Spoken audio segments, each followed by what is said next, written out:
Hello, ladies and gentlemen, and welcome to the arena. I'm here with Moderator, and we have a really interesting matchup here. Something we haven't seen yet, which is the standard Chinese variation, the Chinese variation of the Mimitar Rush setup being brought by Brightside of Death, going up against some sort of variation on like the Abaddon comp, perhaps here, Moderator. What's your thoughts on this localist primary comp?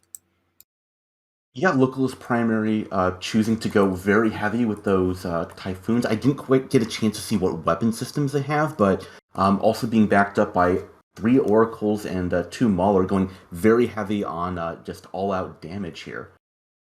Yeah, there's a lot of EHP on the field there. You can see just how large that light blue bar is for local as primary, and that represents their passive EHP. They don't quite have the EHP of everything else with a burst, actually, as logistics frigate, which is normally a shield ship. Whereas Bright Side of Death here, they have two scalpels, so they can have a lot more sustain. And wow, that oracle there of Gucci going into Hull immediately as this fight starts. Looks like he's got an XLASB, but it's not going to be enough to deal with the massive amounts of DPS coming out here. Yeah, but it may very well be worth it. We see that Gucci and now Grunt are getting just demolished, but look at Grouser and his Sleipnir just getting absolutely eviscerated. I like the call of oracles being primaried here. What's We this see that. split fire though? They're letting these oracles get off so many XLASB charges. Wait, this is way more EHP that they're just adding, and they're splitting off on this burst as well. What's going on here? Yeah, I can understand the burst, at least with the smaller ships. We see now the Sleipnir of some Russian name I won't be able to pronounce going down into Hull, getting another ASB, and he pops as well. Just an absurd amount of damage on both teams. We see how Grunt Kato drop. And I mean, I'm kind of liking local as primary in this position.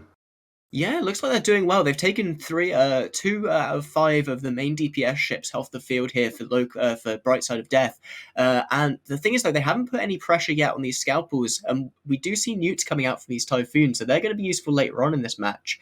But things are starting to slow down here now. We haven't got the same tackle going on, and it looks like Krilliko is getting off his XLSB charges. Without those oracles on the field, they just can't quite front load the damage in the same way.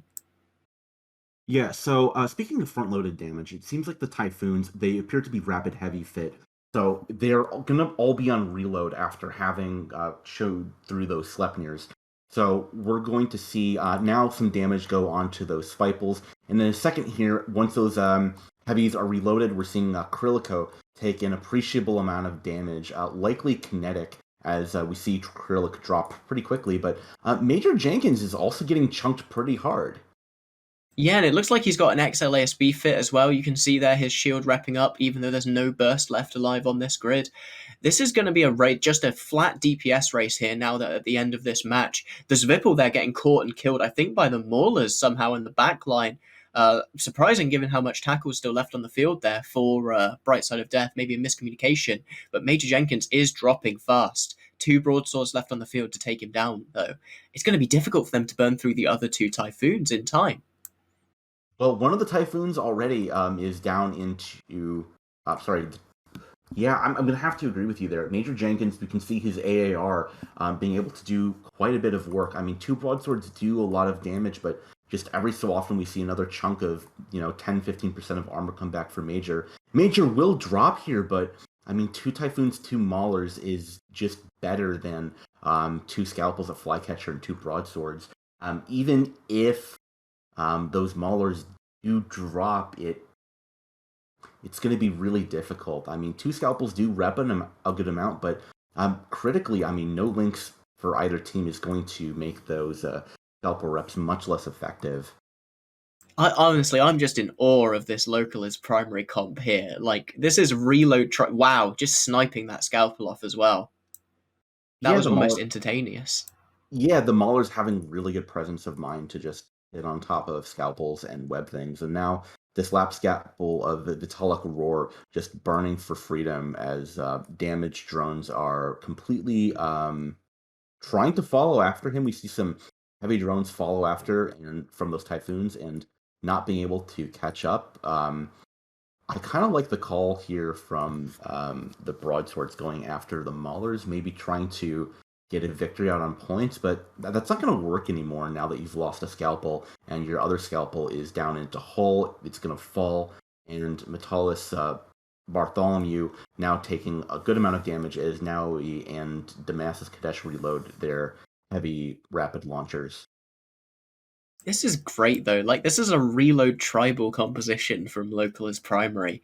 They've got XLASBs, they've got armor, they've got Ansel Reppers, they've got rapid heavies, just maximizing the amount of burst that you can put out. I wish they had Ansel remote reps or something like that as well. That would be the cherry on top. But unfortunately, those are banned in the AT. Yeah, I mean, like you were saying, Local's primary choosing to go with a very heavy burst setup. We saw that the Sleipnirs of Bright Side of Death were immediately destroyed by those oracles and those typhoons, just absolutely chunking in, doing somewhere in the neighborhood of around 6,000 damage. There's not a lot of ships in the game that can survive that kind of damage, so really interesting target calling. I like the choice of killing the Sleipnirs and getting rid of those links off of the bat. And it seems like it's paid off for them. Yeah, just really solid execution here from Localist Primary. They were able to keep those oracles alive for just a little longer than maybe they should, and with that, they were able to, take enough punch off the field that they were able to survive that first reload. And with that, it seemed like things just were forever in their favor. They just had so much EHP and so much potential DPS left on the field. And yeah, as Zerath points out in chat, the irony of bringing a burst in a burst comp is not lost on anyone. Yeah, no, I thought it was pretty funny that they just decided, well, okay, so we don't really have any points left. I mean, what are we gonna do? And it's like, okay, well, we'll just throw in just a Logi frigate and round out the rest of the composition with that.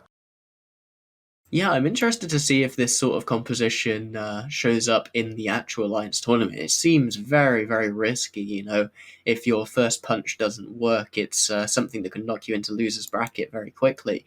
But it is so potent against these sort of rush comps that we're seeing so much of, where people are just trying to overwhelm with offensive tackle. Yeah, I mean, it's very frightening to be in the position where you end up basically getting more or less vibe checked by um, that much damage. Yeah, with this though, Localist Primary is now tied with the minions with points. They now have 8 points, and the minions, yet to play later in this evening, have 8 points. So if the minions win, that'll put them up to 11, and they'll pull ahead. And it's going to be a question of who wins later on. Now it's just a matter of Localist Primary here racing around trying to see if they can catch the flycatcher. Looks like he's going for the MJD beacon or just the edge of glory, perhaps. And it's cruisers on the Foons, I'm fairly sure. Oh, sorry, no, rapid heavies. Sorry, on the Foons. Yeah, Not those were cruisers. rapid heavies. Gosh, sorry, slip of the tongue there. Spent the whole match talking about rapid heavies. There we go, though. That's the match over with a clean victory from Localist Primary. Let's head back to the studio and dissect this one, just like Localist Primary dissected Bright Side of Death.